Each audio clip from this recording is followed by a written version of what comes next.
السلام علیکم dear students. آج کا جو ہمارا ٹاپک ہے وہ ہے دا منرو سسٹم. ٹھیک ہے, تو آج ہم اس کے بارے میں پڑھیں گے what is this Munro system اور اس کے کیا کام تھے. اکارڈنگ ٹو دس سسٹم کیا ہوا انڈر برٹش ایڈمنسٹریشن. تو آج ہم یہ پڑھیں گے.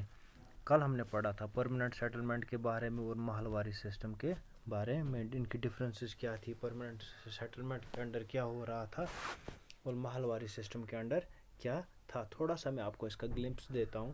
پرماننٹ سیٹلمنٹ میں جو ریونیو تھا وہ فکسڈ تھا, لیکن محلواری سسٹم میں جو ریونیو تھا وہ فکسڈ نہیں تھا.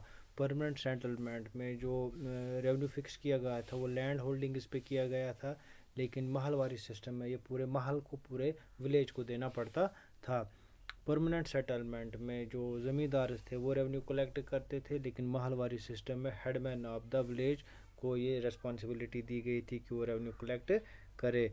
جو پرماننٹ سیٹلمنٹ تھا وہ چارلس کارن ویلس نے انٹروڈیوس کرا تھا.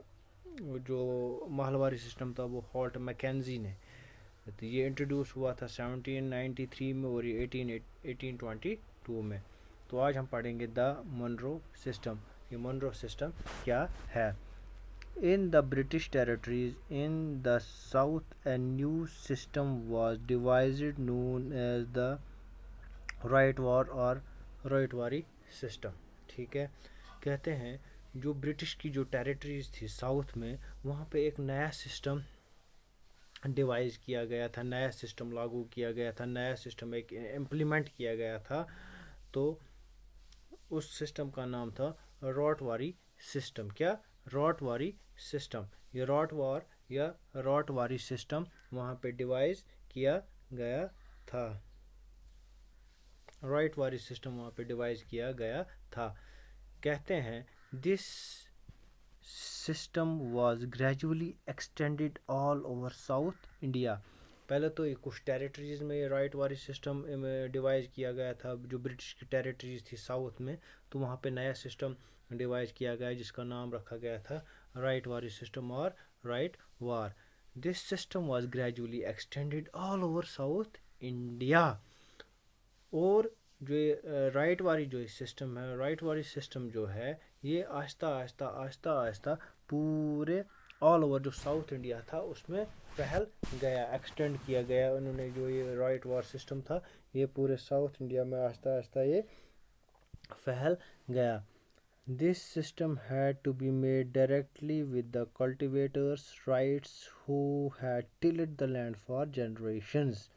کہتے ہیں سب سے بڑی چیز پہلے میں آپ کو سمجھاؤں گا کہ رائٹس کس سے کہا جاتا ہے.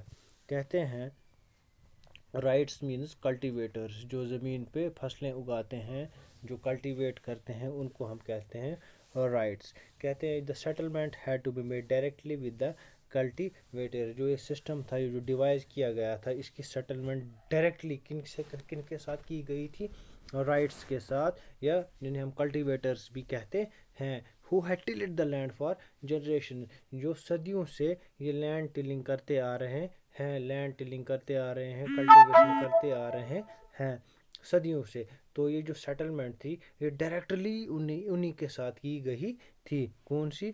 یہ جو ڈائریکٹ یہ منرو سسٹم کی جو رائٹ واری سسٹم تھا, اس کی جو سیٹلمنٹ تھی وہ ڈائریکٹلی کن کے ساتھ کی گئی تھی, کلٹیویٹرز کے ساتھ, رائٹس کے ساتھ. Their fields had to be carefully and separately surveyed before the revenue assessment was made. کہتے ہیں جو ان کی زمینیں تھی ان کو الگ طریقے سے سروے کیا گیا تھا اس سے پہلے کہ اس پہ ریونیو فکس کیا جائے یا اس پہ ریونیو ایسس کیا جائے. اس سے پہلے کی جو ان کی فیلڈز تھی وہ الگ سے بہت ہی دھیان سے ان کو انہوں نے سروے کیا تھا. کس میں؟ منرو سسٹم میں. کیا کیا تھا منرو سسٹم میں؟ منرو سسٹم میں جو بھی فیلڈز تھی رائٹس کی, وہ الگ طریقے سے بہت ہی باریکی سے انہوں نے اس کو سروے کیا گیا تھا. Before the revenue assessment was made, اس سے پہلے کہ اس پہ ریونیو کی کوئی بھی اسسمنٹ کی جائے اس سے پہلے وہ الگ طریقے سے انہوں نے کیا کیا تھا, اس کو سروے کیا گیا تھا. تو یہ تھا منرو سسٹم.